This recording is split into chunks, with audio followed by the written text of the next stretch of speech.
Everyone, once again welcome to our digital library. आज हम स्वस्थ वृत्त के सब्जेक्ट को कंटिन्यू करेंगे। इसके पहले मैंने स्वस्थ वृत्त में सबसे पहले तो नेशनल जो प्रोग्राम्स हैं उनकी वीडियोस अपलोड हो रही है, और साथ ही साथ स्वस्थ वृत्त की परिभाषा जो जनरल इंट्रोडक्शन वाले 2 वीडियोस अपलोड हो चुके हैं। लिंक आपको डिस्क्रिप्शन बॉक्स में मिल जाएगी। और सारे सब्जेक्ट, थर्ड ईयर के सारे सब्जेक्ट्स के वीडियोस हम अपलोड कर रहे हैं, सिलेबस वाइज चल रहे हैं, तो आप प्लेलिस्ट वाले सेक्शन में जाकर देख सकते हैं। और फर्स्ट ईयर और सेकेंड ईयर के भी ऑलमोस्ट सारे सब्जेक्ट की प्लेलिस्ट बनी हुई है और सारे वीडियोस अपलोडेड हैं। आज हम देखते हैं दिनचर्या, डेली रेजिमेंट। तो हम यदि सिलेबस के अकॉर्डिंग इसको कवर करें तो फर्स्ट पॉइंट हमारा कवर हो चुका है। सेकेंड है दिनचर्या। दिनचर्या में पहला पॉइंट है डेफिनेशन ऑफ दिनचर्या।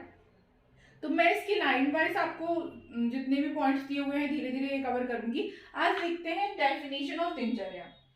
तो 2 श्लोक आपको याद रखने हैं। दिने दिने चर्या दिनचर्या। दिनचर्या मतलब सबसे पहले तो होता है डेली रेजिमेंट, जो हम दिन भर यानी फ्रॉम मॉर्निंग टू नाइट तक जो भी हम कार्य करते हैं वो दिनचर्या के अंतर्गत आते हैं। तो दिने दिने चर्या दिनचर्या, ये सर्वांग सुंदरी का श्लोक है, तो ये आपको याद करना है। सर्वांग सुंदरी, इसका मतलब होता है कि प्रतिदिन किए जाने वाला आचरण ही दिनचर्या कहलाता है। इसके बाद आचार्य सुश्रुत ने एक श्लोक दिए हैं चैप्टर नंबर 6 में सूत्र स्थान के।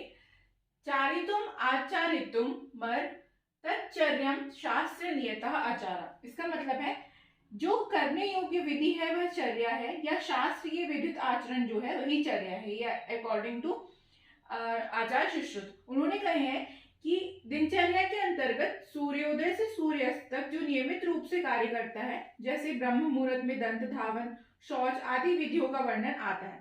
तो ये था हमारा जनरल इंट्रोडक्शन ऑफ दिनचर्या। अब सिलेबस में सेकंड नंबर का पॉइंट दिया हुआ है कि दिनचर्या से लाभ क्या है, तो आप इसको हिंदी में लिख सकते हैं। इसका उचित पालन करने से शरीर की शुद्धि, इंद्रियों की प्रसन्नता, बल लाभ, आयु लाभ और सौमनस्य की प्राप्ति होती है। तो ये तो बहुत ही कॉमन था दिनचर्या का इंट्रोडक्शन। अब हम देखते हैं कि पीजी के बेसिस में आचार्य चरक ने दिनचर्या का जो स्टार्टिंग है वो अंजन से बताई है वर्णन, और सुश्रुत ने दंत पवन से, और बागभट्ट ने ब्रह्म मुहूर्त में जागरण से किया है। अब देखते हैं ब्रह्म मुहूर्त क्या होता है। तो ब्रह्म मुहूर्त के लिए भी 2 डेफिनेशन इंपॉर्टेंट है। सबसे पहली है रात्रिश चतुर्दशी मुहूर्तो ब्रह्म मुहूर्तो। ये आपको याद रखना है कि रात्रि के 14वें मुहूर्त के समय को ब्रह्म मुहूर्त कहा गया है, या फिर सूर्योदय से 14 कला पूर्व का जो समय होता है उसको हम ब्रह्म मुहूर्त कहते हैं। तो ये इंपॉर्टेंट है कि रात्रि के 14वें मुहूर्त को हम ब्रह्म मुहूर्त कहते हैं, और एक मुहूर्त में होते हैं 48 मिनट्स। 48 मिनट्स, तो ये आपको ध्यान रखना है। ये थी पहली डेफिनेशन। दूसरी डेफिनेशन है अष्टांग हृदय चैप्टर नंबर 2 की। ब्रह्मो मुहूर्त उत्तिष्ठते स्वस्थो रक्षार्थम आयुषा, यानी स्वस्थ मनुष्य को आयु की रक्षा के लिए ब्रह्म मुहूर्त में जागना चाहिए। इसके अलावा अष्टांग संग्रह ने भी एक डेफिनेशन दी है, सेम इसी तरीके की है। ब्रह्मो मुहूर्ते उत्तिष्ठते जीर्ण अजीर्णे निरूप्यना रक्षार्थम आयुषा स्वस्थो। मतलब अष्टांग संग्रह ने कहे हैं कि स्वस्थ मनुष्य को आयु की रक्षा के लिए रात्रि का भोजन जीर्ण हुआ हो अथवा नहीं हुआ हो इसका विचार करते हुए ब्रह्म मुहूर्त में उठना चाहिए। तो अष्टांग संग्रह ने एक चीज बोल दी है कि हमको जीर्ण और अजीर्ण का विचार करते हुए ब्रह्म मुहूर्त में उठना है। तो ये एक एडवांस पॉइंट हो जाता है पीजी के लिए। नेक्स्ट आता है कि ब्रह्म मुहूर्त से लाभ क्या है। तो ब्रह्म मुहूर्त में उठने से हमको ज्ञान, अध्ययन और ईश्वर स्मरण के लिए यह विशेष समय होता है। तो जब हम इस समय अध्ययन करते हैं तो हमें लॉन्ग लास्टिंग तक वो चीज याद रखती है। अब प्रातः काल ना उठने से क्या हानियां होती हैं, तो मुख दुर्गंध, अजीर्ण, आलस्य एवं नेत्र रोग, कोष्ठबद्धता। आपको इसमें स्पेशली याद रखना है कि नेत्र रोग भी ब्रह्म मुहूर्त में ना उठने से होता है, स्पेशल पॉइंट है इसका। बाकी और डिसीज के नाम दिए हुए हैं जैसे कि मुख दुर्गंध, अजीर्ण, आलस्य और कोष्ठबद्धता। तो ये सारे पॉइंट्स थे ब्रह्म मुहूर्त और दिनचर्या के।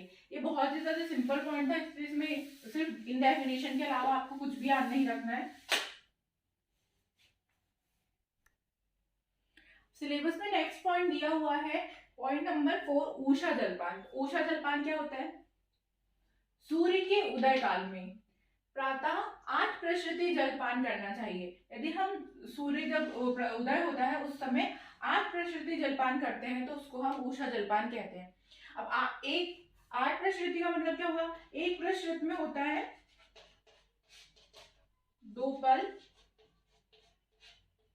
या फिर 8 तोला या फिर 96 ग्राम। तो आपको इससे इंटू कर देना है तो 8 प्रश्रुति की वैल्यू निकल जाएगी। सूर्य के उदय काल में प्रातः 8 प्रश्रुति जलपान करना चाहिए, ये ऊषा जलपान कहलाता है। इसके लाभ क्या है? तो जरा व्याधि से मुक्त शतायु की प्राप्ति, अर्श, उदर रोग और कोष्ठगत रोग नहीं होते हैं। तो ये था ऊषा जलपान, पॉइंट नंबर 4 ऑफ सिलेबस। अब 5th दिया हुआ है शरीर चिंता। तो जो हमने जीन अजीन वाला पॉइंट लिखे हैं वही शरीर चिंता में आएगा कि आपको ब्रह्म मुहूर्त में भी उठना है तो अपनी अजीन और जीन का ध्यान रखना है, यानी भोजन जीन हुआ है कि नहीं, तब आप ब्रह्म मुहूर्त में उठें और बाकी के आगे की प्रोसेस जो है वो कंटिन्यू करें। तो शरीर चिंता में सिर्फ इतना ही पॉइंट आएगा। देन हम आगे के पॉइंट नंबर नेक्स्ट वीडियो में कवर करेंगे। होप कि आपको समझ में आया हो। Thank you so much. Stay connected with our digital library for more videos.